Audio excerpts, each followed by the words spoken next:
എന്റെ പ്രിയപ്പെട്ട സഹോദരങ്ങളെ, നമുക്കെല്ലാവർക്കും അറിയാം, ഞാനും നിങ്ങളും പിടിച്ചിരിക്കുന്ന ഈ നോമ്പാകട്ടെ, ഏത് സൽക്കർമ്മമാകട്ടെ, ഇതിനെക്കുറിച്ച് നമുക്കൊന്ന് വിലയിരുത്താൻ കഴിഞ്ഞാൽ നമുക്ക് തന്നെ അറിയാം, ഈ പരിശുദ്ധമായ റമദാൻ നാളെ നമുക്ക് അനുകൂലമാണോ എതിരാണോ? നാളെ അള്ളാഹുവിന്റെ പരലോകത്തേക്ക് റമദാൻ മാസം കടന്നു ചെല്ലുമ്പോ അള്ളാഹു സുബ്ഹാനഹു വ തആല റമദാനിനോട് ചോദിക്കും, നിന്നെ എന്റെ അടിമ എങ്ങനെയാണ് പരിഗണിച്ചത്?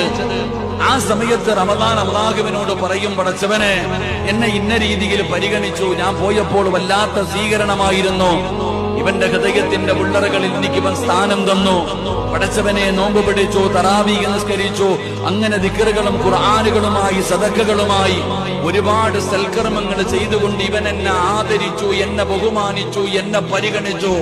അവസാനം ഞാൻ ഇവന്റെ വീട്ടിൽ നിന്ന് പിരിയുമ്പോ ഇവന്റെ വാപ്പ മരിച്ചപ്പോൾ ഇവനുണ്ടായ വേദന പോലെ, ഇവന്റെ പ്രിയപ്പെട്ട മാതാവ് മരിച്ചതിനെ